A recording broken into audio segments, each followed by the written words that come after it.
Undertaker versus Great Khali, one-on-one! It's a goddamn Take siege. my bloody money.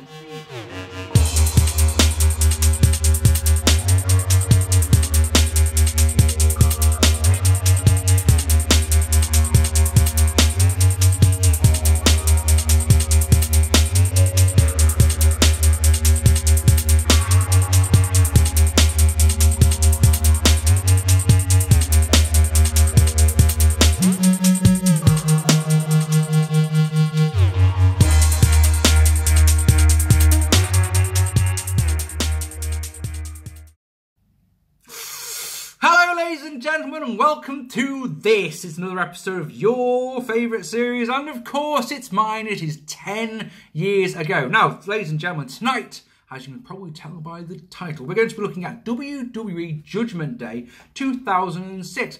This show was due to be online 5 weeks ago. It's taken me that long to watch it because this is quite a frustrating show, and you'll see why as we go on. Let's have a look at it, shall we? So, ladies and gentlemen, it is May the 21st, 2006, and we are live from the US Airlines Center in lovely Phoenix, Arizona. There are 14,000 lucky fans on hand, and ladies and gentlemen, this one is straight away has an interesting one because the theme music for this show is a song. You may have heard it a couple of times if you're a wrestling fan.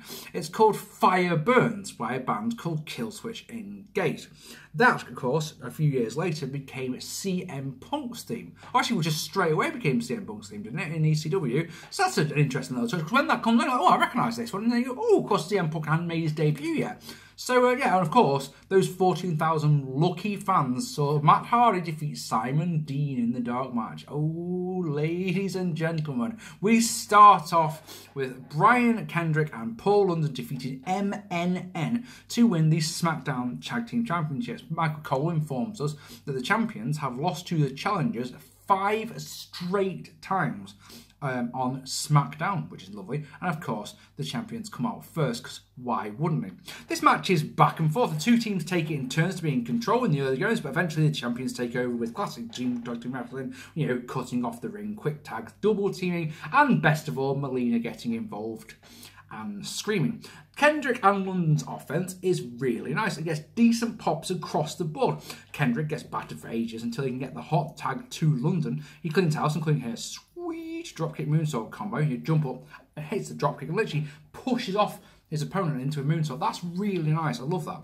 The champions regain control when Kendrick misses a dive to the outside, but it's only for a moment. Nitro holds on to London so Mercury can charge at him, but it backfires, he hits Melina, and then London gets a roll up for the 3 at 30 minutes and 43 seconds. Really enjoyable opener, I thought, because the crowd were really hot into it. Perfect length, good solid tag team wrestling. But then the main talking point here is not the fact that the champions lost the belts or we have new champions. The important part here is that Melina and Nitro turn on Mercury. So MNM are done, dead, buried. You know, and it's one of those teams because they've not had a particularly memorable run, have they? Their feuds have consisted of people like Animal and Heidenreich and that, and it shows just how, you know, I was going to say, yeah, fuck it, I was going to say it's a spoiler, but this is, how long ago is this now? 13 years ago. So yeah, we are allowed to talk about it. Oh, they'll be back together by the end of the year, briefly, admittedly, but I'm pretty certain they had plans to go a lot longer than they do. Anyway, throughout the night, we're going to get classic King of the Ring moments, because tonight, ladies and gentlemen, oh yes, it's the return of the King of the Ring. We'll talk more about that in a moment, but all through this show we'll be getting classic King of the Ring moments, and this first one tonight is 1993, the first King of the Ring pay-per-view, and that's Bret Hart winning the King of the Ring. His 3 performances that night are fucking amazing because they're all different, they're all good. Next up is Chris Benoit defeating Fit Finlay. Finlay had beaten Benoit to advance in the King of the Ring tournament, which we'll talk about in a second again, after hitting him with a chair. So here's a nice, good old-fashioned good match. If you like your wrestling stiff, this match is for you. These two men beat the shit out of each other. And, for example, in the early on, Finlay slaps Benoit, so Benoit just smacks him down so hard. You can imagine that someone like Chris Benoit is fucking loving this, absolutely loving it. Suplexes happen. They're all huge. When Finlay gets a chair, Benoit drop kicks it back into him really hard. And of course, the crowd, who were really good in the opener, were really hot for this as well. So they love all of it. A great example of this is that Benoit goes for his diving headbutt. They go nuts. The first misses, the second hits. The crowd go mental for both of them. And why not? Even better, that a lot of this match is on the mat, so you expect the crowd to die, and they stay with it the whole time, which I really love. Finlay working on the left shoulder, and the crowd will stay with it, like I say. Finlay goes to use the shillelagh on the outside. Benoit ducks and ducks a shot and hits a German suplex on the outside. Lovely. He hits a slingshot suplex over the ropes of 3 amigos. Goes up top for the third time, knocks the outside. Inside, Finlay throws in shoulder first into the ring post, but he walks into what we can only describe as a desperation crossface, which gets an instant tap out. Literally, he's in the crossface for all of a second before he's tapping out, which I absolutely love because it sells just what a dangerous move it is. Yeah, if you're in the crossface for a minute and then you tap out, not quite as good. But yeah, straight away, 21 minutes this one lasted. It was never ever dull. The crowd were into it the whole time. And I'll tell you something, watching this one, this did not feel like a 20-minute match, is what I'll say. Next, though, because we've had 2 good matches, let's fuck it all up, shall we? It's Jillian Hall defeated Melina. This one is about these two throwing makeup at each other. No, really, it is. No, really. Superstar Billy Graham is shown in the crowd. That's nice. Johnny Nitro is sent to the back. The first move of the match is a Thez press, and then there's easily one clear foot between the punches and the face. Seem to say this a lot, but this match is just night and day compared. Yeah, I seem to say. Sorry, I need to say that. I seem to say this a lot on these videos. Is that we're sitting here in 2019 with the quality of women's wrestling that we have today. Watching this is just awful. It's just there's no way other than that to describe it. Trust me on that one. There's nothing really to the match, but the crowd are hot for everything. But in one of those what the actual fuck moments, Jillian Hall goes, well, she wins with a roll-up, and Melina has her hand on the ropes, and Cole claims that he doesn't see the hand on the ropes until they show the replay, even though it's right there, clearly see it. But then Crystal comes out and goes to ask Melina a question, but holy fuck, this bit is awkward as shit. And she just grins at her for a look, like goes to ask her a question, then sits and grins at her for a good 10 seconds before getting beaten up by Melina, who goes tech for no reason at all. This is horrible. This whole bit is just like, oh God, do we have to watch this? This is the type of thing where I just go, I saw what this match was, and didn't watch any of this show for a week. Like, no, not interested one bit. We hear from John Bradshaw Layfield. He's challenging Rey Mysterio tonight for the championship. He says he will win the title tonight, but he's then interrupted by Chavo Guerrero, who says he won't win the title tonight, and Viva La Raza. Still going on about Eddie. Our next classic crowning of King of the Ring is from 1996, and same guy won the King of the Ring that year. Not here. Probably didn't do anything. Gregory Helms defeating Super Crazy to retain the Cruiserweight Championship is our next one up. Gregory Helms is the Cruiserweight Champion, so he comes out first. Obviously, because why wouldn't he? Because he's only the champion. Spectacular start as Crazy does a great dive over Nick Patrick onto the outside after Nick had initially stopped him. But then, and this is a bad one, this match slows to a crawl. Helms is just all about chin locks and headlocks and chin locks. Now, I get it that he's a heel cruiserweight, but it's just so boring. And it's this previously hot crowd that had been into everything so far, even Melina and Jillian Hall. This crowd didn't give a fuck about anything in this match. Nothing at all.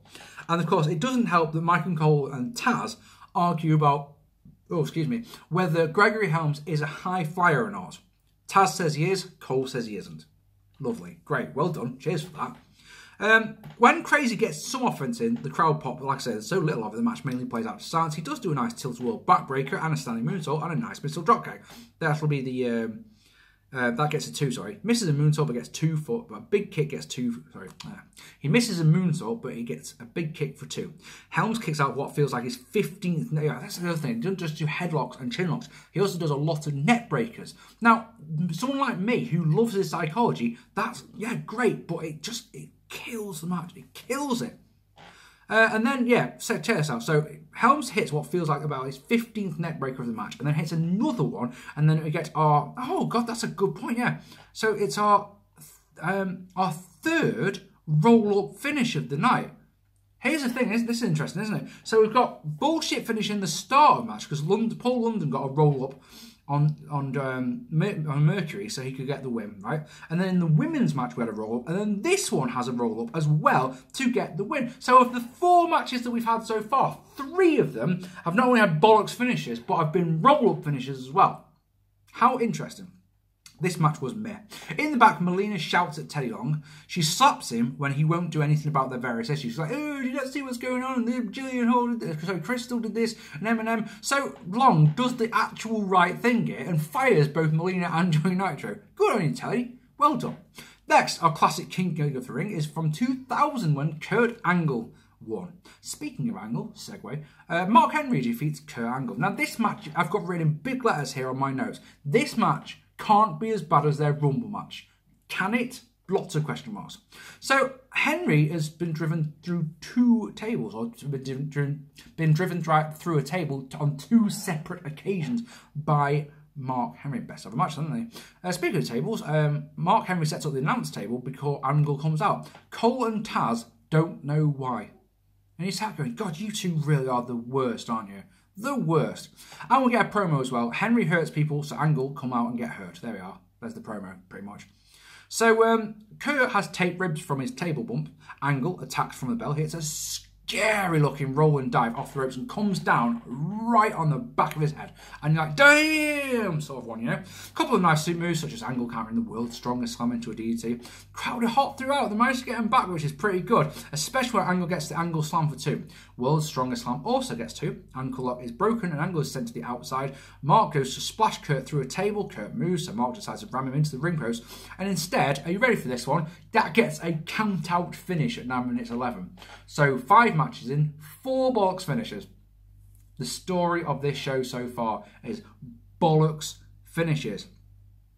Henry once more though, but Kurt gets a chair and unloads on Henry, then puts an ankle lock, and then Angle slams Henry through the table. It doesn't break, so Angle, for fuck's sake, you can tell the table was meant to break. So Angle's full of piss and vinegar, gets up a chair, just goes poof. Henry doesn't even bother getting the hands up, and he just falls. It's obviously a KO shot, so he just falls through the announce table. Like, God damn it. Match was okay, better than the Royal Rumble and Miss League, but that finish really hurt it. The aftermath, though, made Angle look good, which I suppose makes sense. You know, it felt like a house show match, is what I will say. Interesting fact, this, if you don't include ECW One Night Stand, which is the next show, isn't it? This was Angle's last WWE pay-per-view for years and years and years.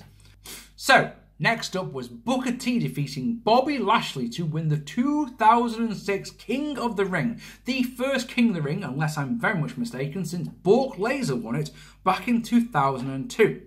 Booker T has beaten no he hasn't. Booker T had beaten Matt Hardy to get here, and he got a forfeit. He got a bye through the next round to get to the finals after the aforementioned Kurt Angle table spot with Mark Henry. Booker T gets to the final. Like I say, Bobby Lashley had defeated Mark Henry by countout and defeated Finlay to get to the finals.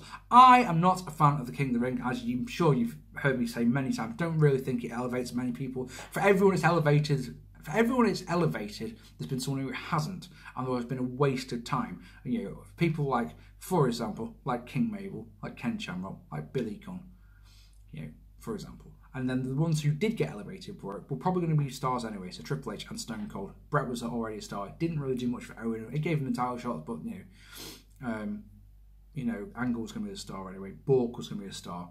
It's one of those things. It's a polar oppositor, and since it's been brought back as an independent thing again, so you've got this one. You got Booker T. It helped, but he was already a star. It's one of those things where you can. I think there's arguments both sides to having it, but I'm personally one of these people who don't like it at all. Interesting, this is the first one for a while that my wife has watched with me, and she goes, she summarised this match by saying, Bobby Lashley looks impressive, but he's a bit bollocks, isn't he? Exact words from my wife. Well done, Liz. I enjoyed this match though. Both men got a decent amount of offense, and each got a big near fall. So Bobby got a 2 count off his running power slam. Booker T got 2 off a bookend.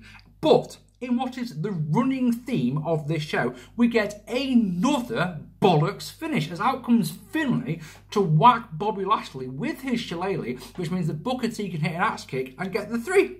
And you're just like, God fucking damn it. I mean, the other thing I like about this one is that SuchAMarc hadn't interfered at all until the very end. She distracts the referee so that Finlay can come in and hit Booker, hit Bobby with the shillelagh. It's one of those great things about with wrestling. It's like we get a lot of flack for it as it is, but it's one of those. It's hard to defend this one because you've got SuchAMarc here, referee's there, but he can't. The referee can't feel that the ring's bouncing around a little bit as someone's come in, or someone's got bumped behind them or anything like that. Stupid. Anyway, another bollocks finish, another one, and a night of bollocks finishes. Yeah, here's another one. Anyway, and then afterwards, Booker T and SuchAMarc celebrate at the top of the ring. So Bobby Lashley gets a touch of revenge by spearing Booker T, and the face that Booker T makes afterwards is fucking incredible. Amazing to think, though, isn't it, that this is the gimmick that they needed to put Booker T back into the title picture. The All Hail King Booker gimmick is one that I particularly enjoy, so I'm looking forward to reviewing that as it goes on. So, anyway, what happened after this match is that I didn't watch any of this show for 2 weeks. Because I just couldn't bring myself to watch Great Khali versus Undertaker. I just couldn't do it. I don't want to do that. So the deadline for this video going onto YouTube came and went, and I was just like, yeah, I really need to do that. But then what happened is it would come to a point where I would do anything else. It's like my wife would ask me to plaster the living room. Like, yeah, I'll do it, because it means I don't have to do that. That sort of thing, you know what I mean? I would do anything to avoid watching this match. So anyway, as it says on my notes in capitals, I've put this off for weeks. So, oh God, the Great Khali defeats the Undertaker, and yeah, that's the fucking statement of the year, isn't it? The build-up to this is the Great Khali destroying the Dead Man, and it makes him look amazing. Truly, the editing of this build-up package is absolutely first-rate. It makes Khali look like a fucking monster. But there's a reason why the Great Khali was on SmackDown. He made his debut like a month before this, and he was on SmackDown because SmackDown was a pre-taped show back in those days. So he could go out and have his match, and they could heavily edit his match so that Khali looked great on television. Having a quick look on Wikipedia about the Great Khali, because I couldn't remember how long it had been since he made his debut and this match. Going to Wikipedia, and Wikipedia is not one to lie, as I'm sure you guys know. Khali was signed to WCW in the year before it was bought by the WWF. It's interesting, did not know that. He made his debut a few weeks ago, like I say, beat Undertaker, and then he pinned Rey Mysterio in a one-on-one match, champion. And yeah, Taker then challenged Khali to this match. So, what is interesting here is that nearly every feud that The Undertaker had pre-say 1996 was like this match. So, Big Monster comes in, destroys everyone in sight, challenges Taker, Taker gets rid of them. Yeah, that happened a lot. Giant Gonzalez is the one I really think of. So it was only really this feud with Mankind that changed that and brought the best out of Undertaker, isn't it? Because the matches were shit, always wang. Here's a great example. And, don't risk to soil his memory because the man's just passed away. But do you remember his King of the Ring? No, King of the Ring. That's me getting two things confused, isn't it? Do you remember his King Kong Bundy match at WrestleMania 12? Do you remember that shit? No, WrestleMania 11. I do apologise. WrestleMania 11. Awful. Awful. In the extreme awful. Terrible match.